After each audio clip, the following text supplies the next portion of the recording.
to One Loyola's Gender Forum. Tonight we'll be discussing gender. It's not all pink and blue. One Loyola was founded to promote unity and community and diversity at Loyola. We strive to build community on Loyola's campus by promoting acceptance of others' differences by having respectful dialogue among students and faculty. Members of One strive to uphold honor for human dignity and embody respect for diversity on campus in order to foster a safe and welcoming atmosphere. We, along with our community, pledge to uphold human dignity by respecting one's ethnicity, religion, gender, class, sexuality, physical and mental abilities, and personal values. Although we may not agree with our neighbors at all times, we try to foster a welcoming atmosphere in accordance with the Jesuit tradition. One allows us to be open to what makes every member of the community different and aims to accept everyone for these differences. On the topic of gender, I have to make one fact clear. We cannot let ourselves be confused by the difference between our sex and our gender. When mom and dad first see you in the hospital and the doctor yells, "It's a boy or girl," they are telling you whether or not you have two X chromosomes or an X thrown in with a Y. Telling someone that what you were born as is your sex. Although that holds extreme importance in how we develop, sex is determined by biology and not influenced by society. When you tell someone about your gender, you get into a much more individualized and personal topic. You start to figure out how having double X chromosomes or an XY chromosome make up your identity, how being a man or a woman defines your daily experience. No, gender takes a role of the individual, not the stereotype. Gender roles refer to the social and behavioral norms that culture deems appropriate for individuals of a specific sex. To be a man in South America may be very different from being a man in America. But gender roles reflect a societal definition of gender. If you want to talk about how an individual defines their identity, you get a personal sense of what it means to be a man or a woman and to be masculine or feminine. We must also recognize that those who are transgender identify their gender in a very personal way, just as any man or woman would. Gender identity is how we express our gender and how it affects every one of us daily. That is what we would like to focus on tonight, recognizing and appreciating that gender does not have to be culturally defined, rather a very individual and personal identity. Tonight, 6 of your peers will be speaking about their personal views on the topic of gender. Their talks are completely candid and are their own opinions. I ask that everyone please respect these 6 individuals while they are talking tonight. It takes a lot of courage to get up in front of your peers, especially when talking about topics surrounding diversity. There will be an opportunity at the end of the night for any questions and comments about the activity or the topics discussed. Also, during our finishing discussion and comments, please remember to respect is vital to a completely open and honest conversation. Everyone is entitled to their own opinions, and we must respect that. I would like to now invite up Helena Sampson and Aaron Malarkey, to discuss an opening activity for the night. Thank you for coming and enjoy the discussion.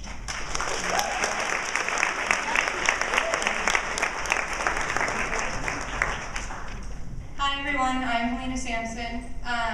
As you walked in, you were handed a sheet of pink paper and a sheet of blue paper. For our activity, we would like you to, on one sheet, write what the first things that come into your mind are when you think of what it means to be a woman. And on the other sheet, write the first things that come into your mind and when you think of what it means to be a man. Hey guys, I'm Erin. It's important that you just write down the first thing that comes to mind. It doesn't matter what it may be, just write it down. Everything's going to be confidential, but it will be used for a discussion later on in the night. We're going to give you a few minutes to do that now, and when you're done, we ask that you pass the papers to the end of the rows. Thanks. All right, thank you very much. If you could pass the papers to the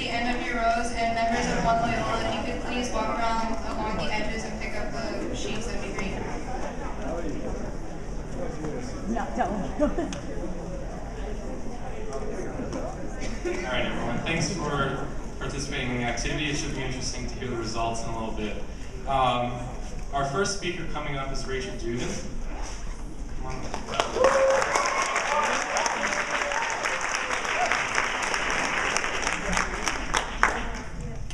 Okay, hi. I'm just going to preface this because I'm a little bit nervous because I didn't realize how many people would be here, but it's great that you're all here and I'm really excited. So like TJ said, everything I'm about to tell you is my opinion and I can't wait to hear what everyone else has to say too. So, but I'll start with, well, first of all, Rachel Duden, I'm a senior, I'm a psychology major. I'm co-president of the Beauty of Women Club this year and I work in CCSJ. So in CCSJ, we talk a lot about the danger of having a single story, and that comes from a TED Talk.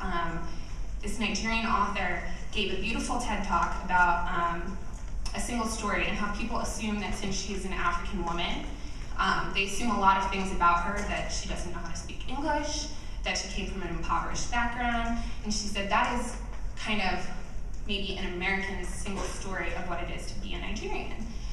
Well, I would say that that theory can be extended to a lot of things, and in particular on this campus, gender and what it means to be a male or a female in a hookup culture. So, first of all, I would just like to say that everyone is different, and some girls want to wait until they're married to have sex, and some guys want to wait until they're married to have sex. And that's not weird or bad. It is what it is, and that's a person's decision. And some guys just want to hook up, and some girls just want to hook up too, and they don't own a relationship or don't have time for one. And some guys like guys, and some girls like girls, and some people don't know who they like yet. And that's all okay, and it's normal, and there's no single background or single story of where people are coming from on this campus. So that's the danger that we fall into when we just assume things about people based on their gender or on their sex when we're on campus. And it's also why communication is so important when it comes to hooking up, because unlike a rather controversial article that was published in our student newspaper a couple of weeks ago that said maybe it's not socially acceptable to talk to people after you've hooked up with them one weekend, I'm here, standing here tonight, and saying that it is my opinion that that is the only way, and that is the responsible thing to do. In that, at this age, at our age, from 18 to 22 years old, if we cannot communicate basically with the people that we've been swapping sex with, or swapping spit with, or having sex with, Freudian slip, if we cannot talk to those people afterwards, then we probably shouldn't be hooking up with them in the first place. So, but that's neither here nor there necessarily, because the point is that sometimes, as a whole, we, myself included, get so caught up in what we think that we should be, or what we think we are supposed to be, or what we think everyone else thinks that we should be, that we forget to be true to ourselves. And it's an easy trap to fall into. And it's one that I would challenge us as a campus, for the sake of unity and community, to kind of fall out of and realize that we are all individuals. And as such, we should respect ourselves and get to know each other, and foster a place where we can be ourselves. And that's okay. And it's hard when we're constantly bombarded with external stimuli telling us what we're supposed to be, or what we should be, or what we need to be liked, to be wanted, to be beautiful, to be whatever it is that we think that we are supposed to be. But it's a challenge that I hope and I pray, and really deep down that I know that we can overcome if we just all work together and kind of build a place that's healthy and for everyone can be themselves. So, thanks.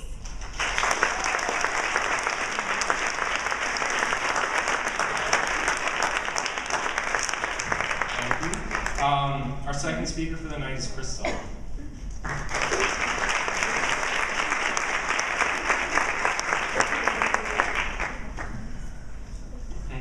everyone. This is Sullivan. I'm a junior, philosophy, theology, double major, and I am one of the founders of the Loyola Men's Group and the current co-president.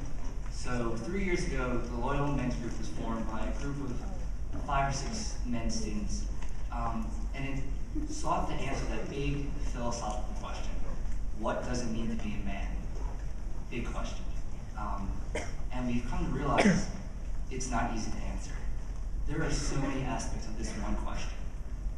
Every week we get together as a group and discuss this. What does it mean to be a man in a family? To be a brother? To have a relationship? What does it mean to be a man who is afraid, unsure? And we don't have the answers yet. There's so many aspects. And I've been fortunate right now to learn a lot from my brothers in this group. I would say everything I know right now has probably come from this group, and I'm still learning. So if you disagree with something I say, please know that I'm still learning, and if you think you know better than I do, let me know. Like, I want to know what you think. I'm actually really interested in this activity we did, because this kind of ties into my speech, because I'm so curious about what we all think, what it means to be a man, to be a woman. And actually, what I'm going to share with you is the first activity we do, the first meeting each semester, is that big question: what does it mean to be a man? And 2 aspects: what does society say it means, and what do our hearts mean? What do we authentically believe it means to be a man?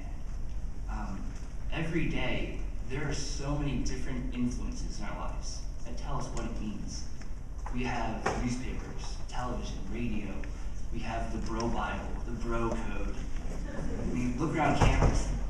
Every guy is screaming a message just by what he's wearing, how he talks, what he's listening to, what he's speaking about. It's so much. And I could probably stand here for an hour and list off different aspects. I'm sure we have hundreds of different aspects you wrote down. But I think I'll just give a few so we can all go home. So the few I thought of, which are the big social norms, what a man means. First off, a man is strong. A man is physically dominant. A man could go to the fac and put up mad weights, you know? Jersey Shore, right? A man could wear like sleeveless and he's bigger than I am. And he can go up and defend his woman, like, yeah, like Mugby's on York Road, not for men, because we're big and strong. Nice. A man does not cry unless his dog dies. A man does not have emotions. He sits in the movie theater in a scary movie. He's like, I don't give a shit. Like, it's a movie theater. Like, I'm not afraid to talk right now. There's only like, what, 1,000 people here? Men are not afraid. Men, of course, are straight. They're heterosexual. We like girls. We get mad bitches, and we love men go to the clubs and hook up with as many girls as they want to. Because you know what? If you don't like girls, you're a pussy. I don't believe this. This is society.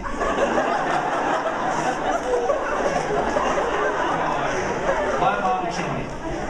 But this is the message we get, right? I mean, go on the internet, read Bro Bible. If you never read this thing, it is some great literature. And this is what it says. And if this is what it means to be a man, I'm very scared. I have little sisters, and I don't want anything to happen to them. Yeah, right? Well, so here's what I thought. We came up with the second list. What does it really mean to be a man? A true man, authentically. And once again, the list is very long, but we narrowed it down to 3 things: humility, respect, and courage. A man is humble. A man can stand up and say, I don't know, like, I may be wrong, teach me. I don't have all the answers. A man can go out and say, you know what? I was an idiot my freshman year. I do not know. I said some wrong things, but I'm willing to learn. A man has respect. He respects himself, his parents, people of different faiths, genders, you know, orientations. He respects women. You know, I heard a speech my freshman year, you know, can I kiss you for him? And he talked about how he felt when his sister was raped. And I always think about that. Like, I have 2 little sisters, as I said, and if a guy went up to them and like tried to do something, oh, man, I wish I was strong, it's like, beat the crap out of her. Like, that's why I think when I go to a woman, it's like, man, I hope she doesn't have an older brother, because like, what if I'm misleading? Like, you should respect someone, like, as if they're their sister, as if they're your brother, your mother. Man, respect. And finally, men have courage.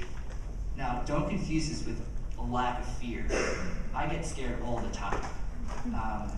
But courage is different. Courage is that ability to overcome that fear because you believe something is right. A man can look out into his college campus and see everyone at a bar doing the wrong thing. Everyone in the classroom they don't give a crap. Everyone just like totally disagreeing with what they're saying. They're all doing that social, society, bro Bible, what it means to be a man.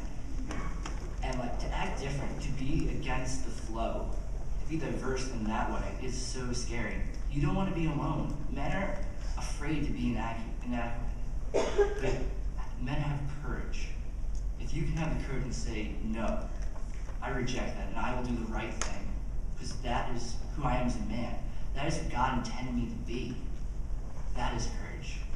So for all the men in the crowd, I ask you, have courage. Step up and act manfully. Thank you.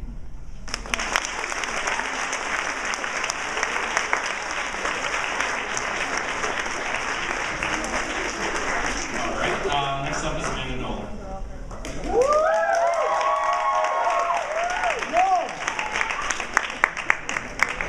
Hello, I guess I can give a little bio about myself. My name is Amanda Nolan. I'm an English major, I'm a senior, and I'm the general manager of WLY, which if you haven't heard of us, we're a radio station. I'll be here all night. At midnight one evening this past summer, I exited a bar after having one drink with a few of my friends. We parked in separate locations, so I had about a 5-block walk back to by myself back to my car. On the way to my car, I heard 3 drunk men slurring some words in my direction. At first it was, "Hey baby, where you headed?"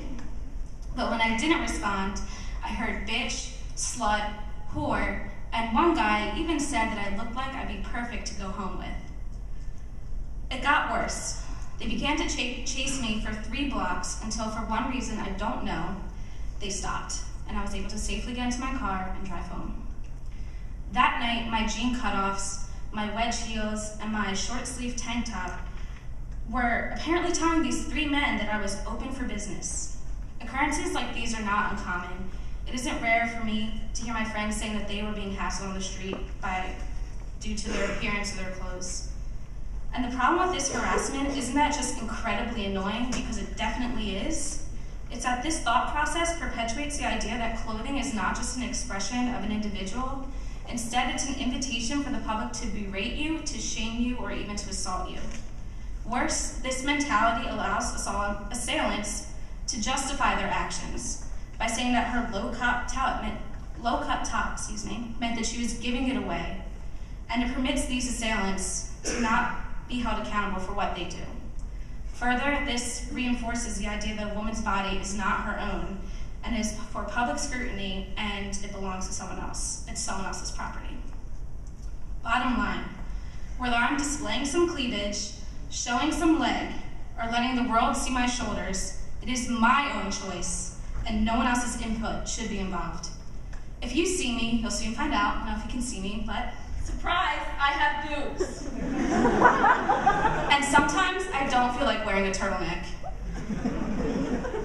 Even though that night in the summer, my cleavage became a talking point among 3 men who had nothing better to do, my body is my own, and I didn't ask for the opinion of anyone else. Thank you.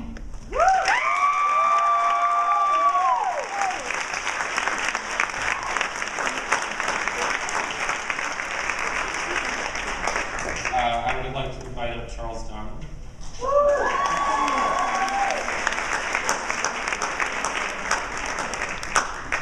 Hey guys, I'm Charlie. I'm a senior.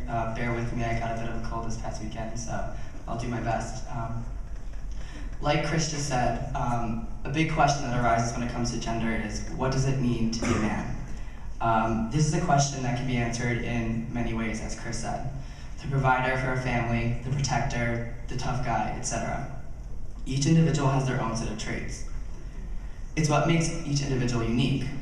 However, when it comes to a man who identifies himself as homosexual, more often than not, these characteristics are often thrown out the window. Words such as flamboyant, weak, girly are what come to the forefront instead. When faced with that idea, I can't help but ask myself, why is that? As a person who is gay, I'm often offended when people assume that I'm physically weaker because of my sexuality, or that I wouldn't want to partake in a more physically oriented event with my straight guy friends. From experiences, people perceive gay men as both physically and emotionally weaker. They are more likely to become emotional when compared to their straight counterparts. People's logic is, real men don't cry. This is a trend that needs addressing. Expressing emotions, like physicality, is not something directly associated with members of the homosexual community, and I think that it belittles such people. As with the idea of physical inferiority, being gay does not cause over-emotionality. I think it's safe to say here, like Chris also stated, he stole a lot of my thunder with my speech, but Loyola has a very bro atmosphere. You probably all know what that means. It's the cool guy getting all the girls, going to all the cool parties, etc. It's definitely harder than, in my opinion, excuse me, and drawing from my experiences, that for a gay man to be taken seriously in that atmosphere. I won't come out and say that being gay is taboo amongst students here at Loyola, because it's not. I've never had a situation where I've been made outwardly uncomfortable for being gay. However, in an atmosphere where all guys are chasing after girls, it's difficult for a guy to say, oh, yeah, I'm definitely into that guy over there, he's really good looking. I myself have had that awkward experience with some of my closest guy friends and girlfriends. I think it's important for this trend as well to change. We promote community here at Loyola, and I feel that it's important that this applies to everyone regardless of the topic being discussed. Everyone should feel comfortable expressing who they are and their interests, whether they're romantic or not. Being gay does not make anyone less of a man. Saying that being gay places one man lower than his straight counterparts is extremely demeaning. We can't help who we love, and it's not fair to say that because someone is gay, that they are less capable of doing what a straight man can do. This can refer to an array of things, like Chris said, to just taking care of a family or whatnot. Sexuality, again, does not define a person as a whole. Rachel shared her story about the single story. Each person on this campus is made up of many, many different identities. Yesterday, there was a table outside of Boulder that they promoted for this event with stickers, and you could pick up one, and it was with different identities that apply to race, ethnicity, sexual orientation, socioeconomic status, whatnot. All of our identities are what make a person who they are. Some are visible on the outside, but some are not. I think it's extremely important to avoid pigeonholing someone because of their single identity, and especially sexuality. When you corner someone based on one trait, you don't get to see everything else that makes that person individual and unique. I've tried extremely hard to get people to say, oh, that's Charlie, he's the nice kid, as opposed to, oh, Charlie, that's the gay kid. One final point that I have for discussion tonight, and it has to do with personal experience, is the general stereotypes that gay people receive. Oftentimes, and especially around straight people, it is often thought that we are attracted to every guy we see.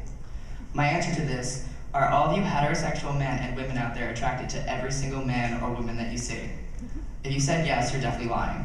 So, I've had plenty of times where some of my good guy friends have stated that they were originally hesitant to be my friend because they didn't want to give me the wrong idea that they were hitting on me, which is laughable at this point, because they weren't that cute. So, it sounds silly when I say that, but it's happened more than once. So just to wrap up, I really hope that you guys keep in mind everything that you have heard tonight. Just keep an open mind when you're dealing with people and be open to discussion and sharing viewpoints with other people. So, thank you.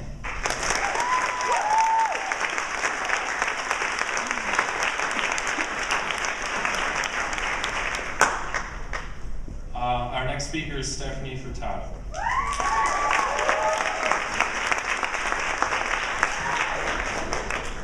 Okay, I now feel like I wrote a novel, so just bear with me. Hey Loyola, my name is Stephanie Furtado and I'm a sophomore. I'm a coordinator for the Alcohol and Drug Abuse Prevention Team, a newswriter for the Greyhound, a member of Loyola Alive, and an office assistant in the Office of Living and Learning. The reason why I stand before you today is because someone thought that I had something to share. Some perspective on life, specifically life at Loyola, in regards to some of the topics which are circulating tonight. Specifically, I would like to share with you my own personal story of what life has been like as a girl, and more specifically, a plus-size girl, and the role that this has played in my life, as well as specifically here at Loyola. I was in the 4th grade the first time I technically could be labeled as overweight. Partnering this with being the first year that I had to wear glasses, I guess you could say that my 9-year-old self did not have the best self-esteem. I remember what it was like to start wearing bras in the 5th grade, and to find gym class to be the most unnatural form of torture known to man. And I remember what it felt like to be bullied. It wasn't the blatantly malicious bullying that you may see on television, but it was quieter bullying. The kind of bullying that people thought I couldn't hear or shouldn't care about. When you're 10 years old and you find out that when your friend's mother picked her up from summer camp, she referred to you as that fat girl, it doesn't exactly help with self-acceptance, when really you should just be enjoying being 10 years old. I can only assume that a lot of the people that I went to school with were not taught the same manners as I was, because I went many years being referred to as the fat girl. There were days where I just wouldn't eat lunch at school and deal with a growling stomach because of the awkwardness of being an overweight kid that eats in front of people. There has always been this stigma that when you see a fat person eating food, that it obviously makes sense to assume that they're making themselves fatter by the moment by eating, and that they don't care about their body. When you're a bigger person, eating in front of others makes you feel like some stereotype or dirty sinner, rather than a normal human being who doesn't like the feeling of being hungry. These awkward feelings of being overweight would continue through the rest of my middle school career.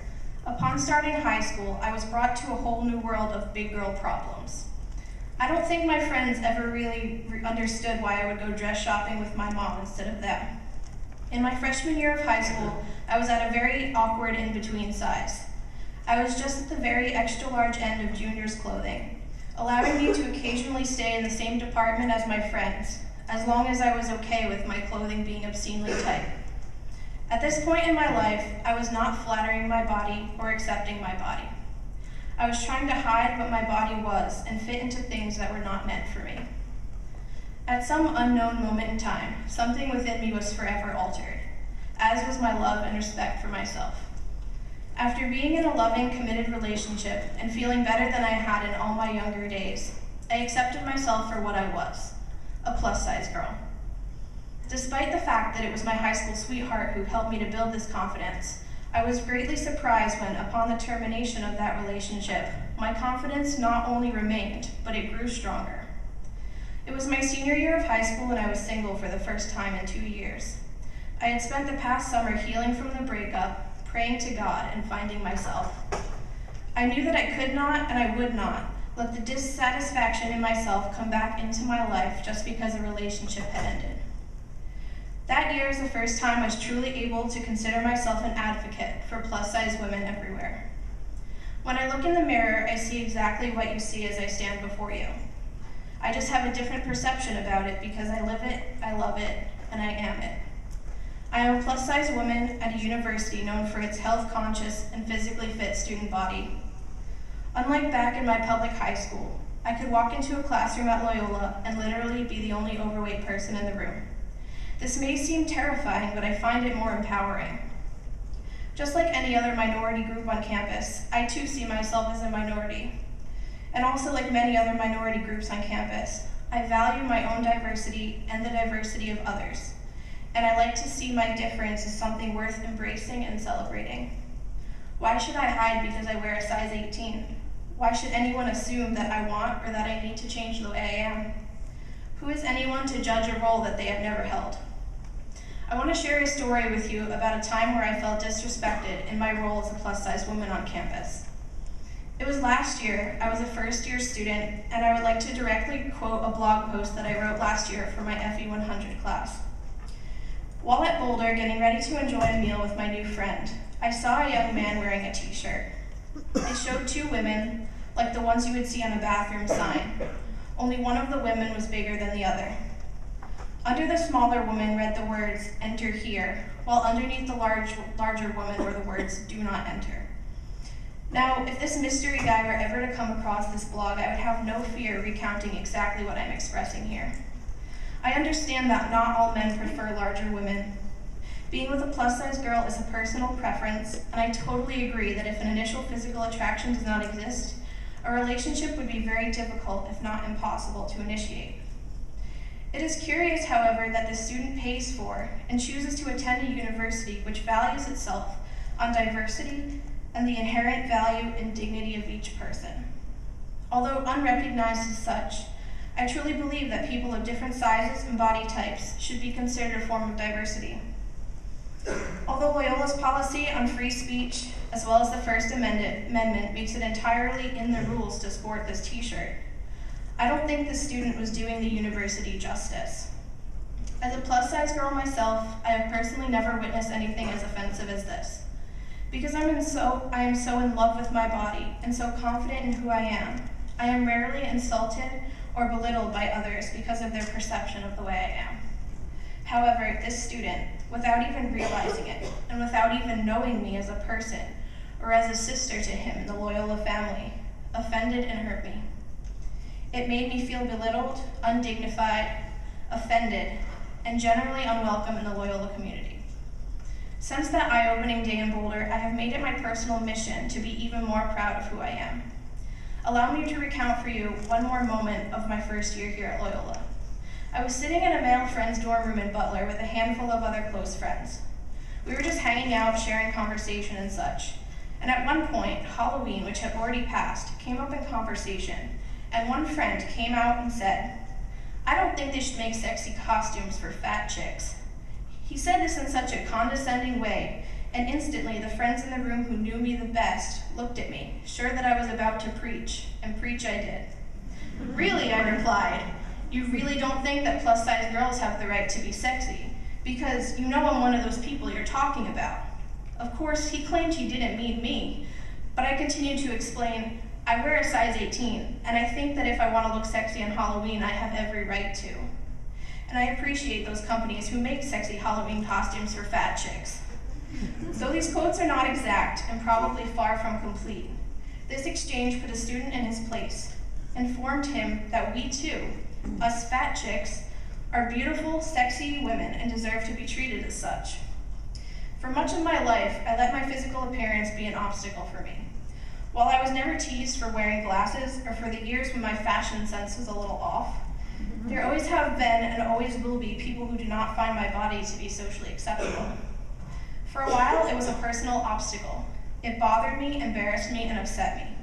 But now I realize that I am far more than a number on a scale, and that no one has the right to make plus-size bodies an object of ridicule.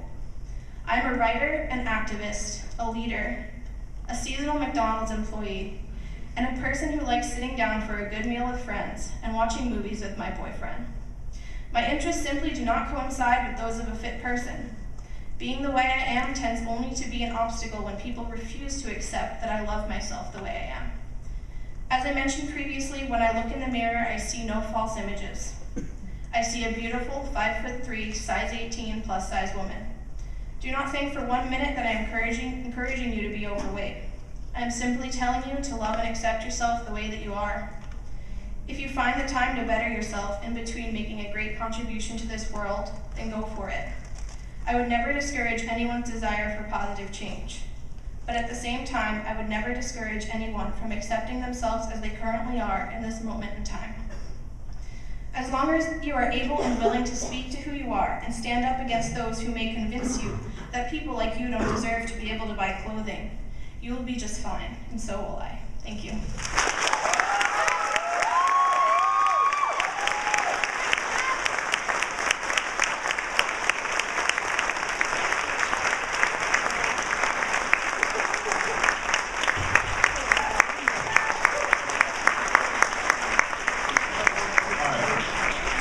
Speaker is Mary Jeanette.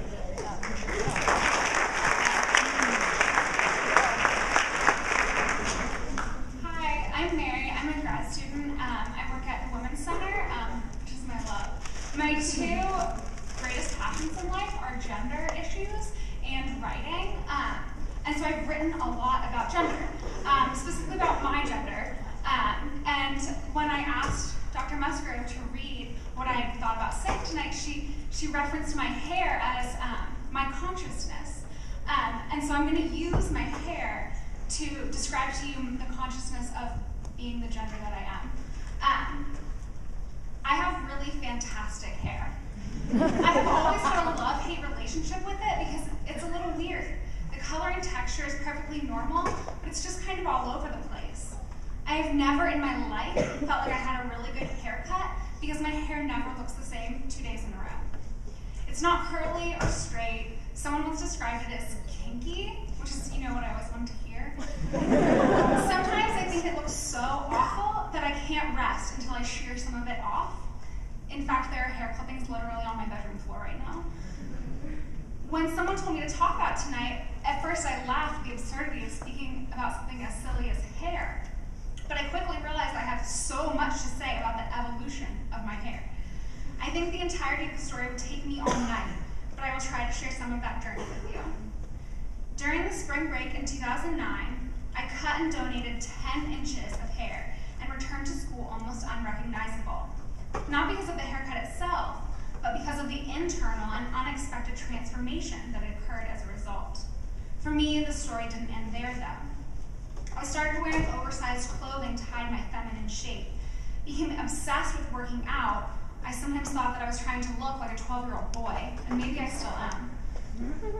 Bought bras that made my chest look as small as possible, refused to wear makeup, and fell in love with men's shirts and vests. I celebrated when a little girl asked me in a grocery store if I was a boy or a girl. I could have hugged her. I rejoiced in this newfound edgy androgyny. And to be honest, it seemed like people took me a heck of a lot more seriously. But was it me they listened to, or this weird, edgy image that I created for myself? I couldn't tell, so I pushed the envelope even further. Just over a year ago, I shaved off more than half my hair and had a little unruly mohawk for a few months. First, I will tell you that it was in fact gloriously liberating to watch someone shave off the vast majority of my hair. It affirmed that I don't place my value as a human being on my physical appearance, because if I did, I wouldn't have risked looking that ridiculous. That night, walking into my house to show my roommates, I literally felt as though I could breathe more deeply than I've ever breathed in my entire life. I felt like dancing. I felt joyful, as if my physical appearance had just become an expression and a celebration of my authentic self. What struck me the most, though, was how confident I became in those few months. I think my little mohawk started to break down the hatred I had felt towards my body for 10 years. During those few months, I couldn't wait to get undressed in front of the mirror for the sheer reason that what I saw for the first time in those 10 years looked pretty dang hot. I think there are two reasons that I had this reaction to something as absurd as a haircut. First, I literally had nothing to hide behind anymore. Second, when I looked in the mirror, it was so obvious to me that I was not trying to look like any beauty ideal. I looked like myself. My physical appearance had become an expression of the internal, and I couldn't help but marvel at how beautiful that authenticity looked on me, or on anyone else for that matter. What could possibly be sexier or more attractive than that? The thing is, over the course of the past 2 years and 8 months to be exact, I felt really, really good about my hair. So good that I talk about it all the time, touch it all the time, completely change it all the time, just to remind myself that my hair doesn't matter at all. No, not even a little bit. It's some dead cells hanging awkwardly around my head. That's it. It does not make me who I am, it's just hair. I don't care one little bit about what anyone thinks of it, because it has nothing to do with them. It has to do with me, and I think it's great. One night I had a conversation with another short-haired woman about how empowering pixie cuts really are. We reject gender norms without even opening our mouths, and it makes us no less feminine, no less beautiful. I can say this so confidently because when I look at this particular woman, I find her to be beautiful, but more importantly, I find her confidence, liberation, and obvious empowerment to be breathtaking. In our conversation, I started to ask myself, why don't I feel this way about the rest of me? What if I could say confidently that the size and shape of my legs has nothing to do with anyone but me, and that I like them exactly as they are? What if I could say that my curves are as perfectly and authentically me as this little nest of hair? Our conversation spiraled into a discussion of the cultural obsession with thinness and the fact that it sometimes translates for women into a hatred of the body parts that make it most feminine. I've been ranting about how much I hate my chest and hips and legs. Well, let's be real. These are the things that make it as clear as day that I'm a woman. A few days later, I was reading my favorite fashion blog, and she wrote when she put on a certain dress that she instantly felt like a lady. What does that even mean, a lady? I laughed and thought, describe myself as a lady. Well, why am I so anti-lady? I feel like that contradicts everything that I believe in. So the next morning I put on a deep red dress with no bra, and a little pale yellow cardigan and girly sandals, and I went about my day. When I was walking around, I thought, I'm a woman, and a really feminine one at that. So much so that I don't think an inch of my body could be confused as anything else. From my little feet to my wide hips to my belly to my shoulders to this little hair, I'm feminine, and it makes me no less strong, no less valuable, capable, or smart. It makes my voice and my story no less worthwhile. It makes me no less beautiful, and maybe, just maybe, I don't need to wish that I looked any different than I do. Thank you.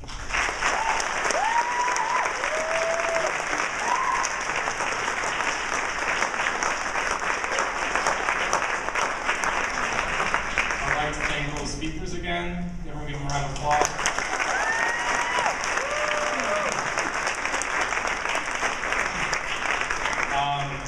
I hope you all remember the activity you did before, because we have some interesting results for you guys that we're going to discuss. And after that, we tell you what you guys said. Mind you, these are all like the most common things that you said, not the only things, because there are a lot of different answers to what is a man and what is a woman. So after that, we're going to have the floor open to questions, comments, like an open discussion for whatever you have to say. Cool? All right. So do you want to start with men or women?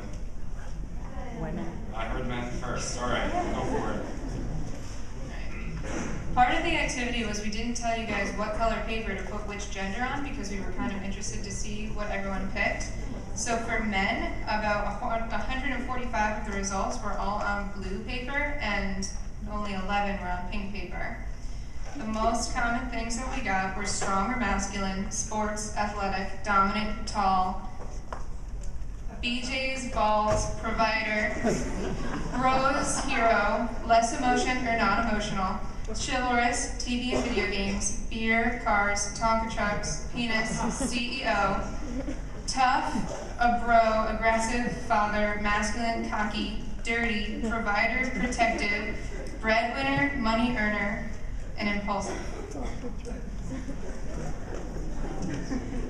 Very nice, man. Happy I'm in that. Okay, girls, women. For the women out there, we have 160 on pink paper and about 5 on blue paper. So we have Cosmo, boobs, motherly, childbearing, etc., delicate and sensitive, high heels with makeup, career versus family, thin appearance, princess, quotes, it takes at least 3 hours to get ready. Sorry, not 3 bars to get ready. Don't get that confused. Lots of vaginas, ovaries, curves, shorter, minivan, friendly, caring, and selfless. They diet.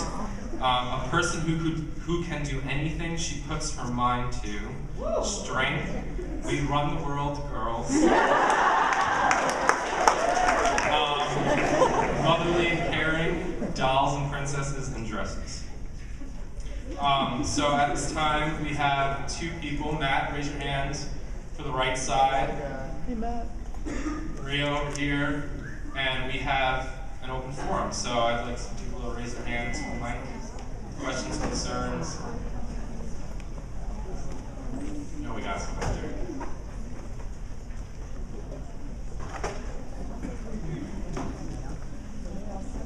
Right back there. Just wait for the microphone, sir. Hey guys, I'm Jeff, I'm a senior. I think this is a really cool event you guys are putting on, and just one thing to go along with that, we're talking about the bar culture, hooking up with girls, going at night, and then we're kind of talking about like the good guy, the one who loves change and loves pluralism and wants to do all these kind of cool things and not be against women, but positive about the world. Do you think you can kind of blend the two and do both? Like, can you go out on the weekends and rage and have fun, but be the sensitive person who wants to talk about change and diversity of issues? Like, can you do a mix of both? I think a focus for tonight is that every person is an individual. So if you are a sensitive man that loves the bars, heck, love it, and flaunt it, and go to your bars while being sensitive. And just do it how you do it. It's an individual basis that we have to realize that just because you go to a bar doesn't mean you're an insensitive person that is going to do the things that you might normally think are at the bar. You could be a sensitive person at a bar. So, does anyone have any comments?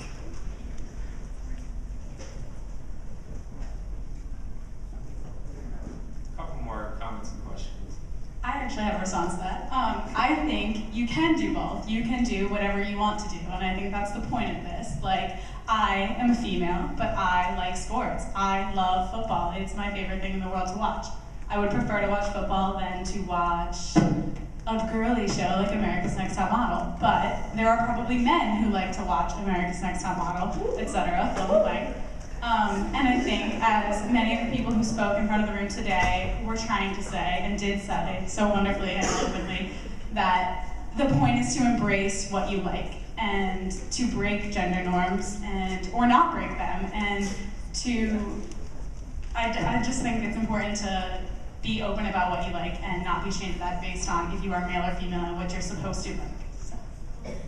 So the Cosmo that was written for the girls isn't true, and some guys would sure like to smile with their eyes as well. So.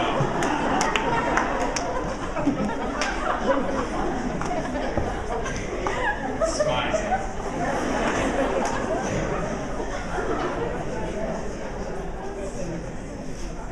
Come on, a couple more comments.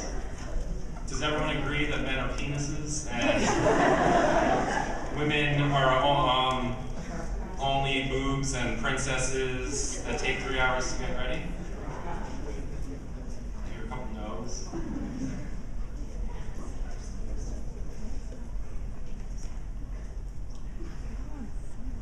Yeah.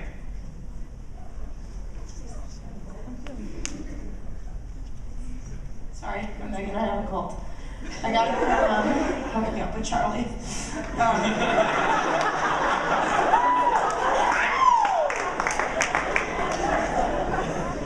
Just have something to comment about the girls and the princess problems. I am a self-proclaimed tomboy. Most of my best friends are guys. And I always just think it's so interesting when people ask me, like, don't you have crushes on all your guy friends? I don't. I just think it's very interesting, like the gender issues that I face day to day, because I usually just dress in athletic clothes and I go to class and I don't really care. And people all like to ask me, like, I do enjoy getting dressed up, but I do it for me and not for anyone else.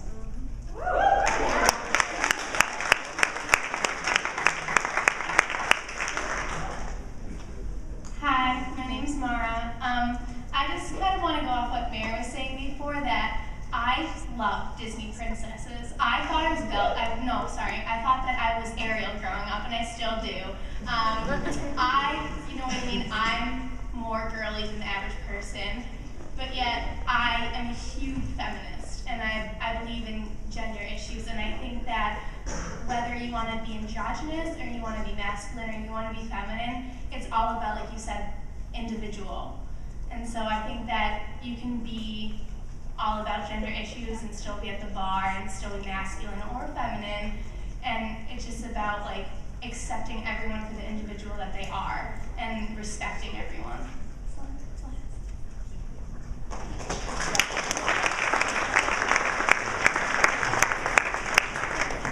I just wanted to say thank you to all of the speakers tonight. I thought that you were all very brave and very eloquent, and that's what we want in a Loyola student. I'm a professor in the education department, and I would love to have any of you as a student, so I would steal you back from psychology or wherever it is that you are now, but just come on over to education. We would love to have you.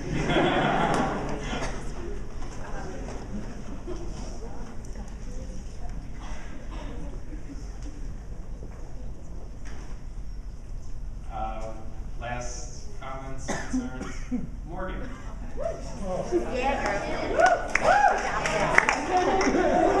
Stop it. Okay.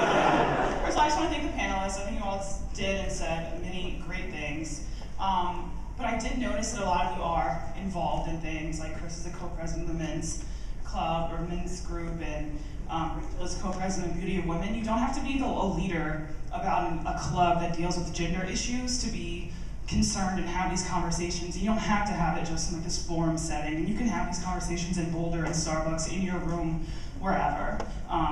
You don't have to be on the panel to have an opinion or to really be thinking about these things and challenging and questioning. So that's all I wanted to say.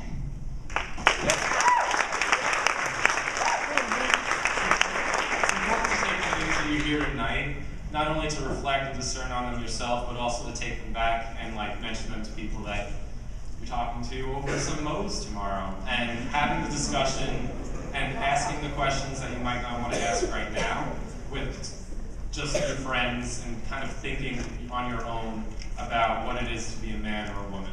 So I'd like to close with just a couple announcements. Tomorrow, Green and Gray will be having coffee and discussion if you want to further discuss the topic of gender or any other diverse topics.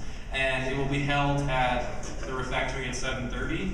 And there is a table in the back with our Unity Pledge. Every year, One Loyola has, usually the first years that are coming in sign the pledge, but we're opening it up to the whole school this year because we're a big old community. So in the back, I'd really like if everyone could take a second and sign their name on the Unity Pledge. Did I forget anything? Yes, this pledge is the description about One Loyola that I gave at the beginning, so I hope you agree with it. Oh gosh. So I really, really thank you from the bottom of my heart for coming tonight, and I hope you enjoyed yourselves.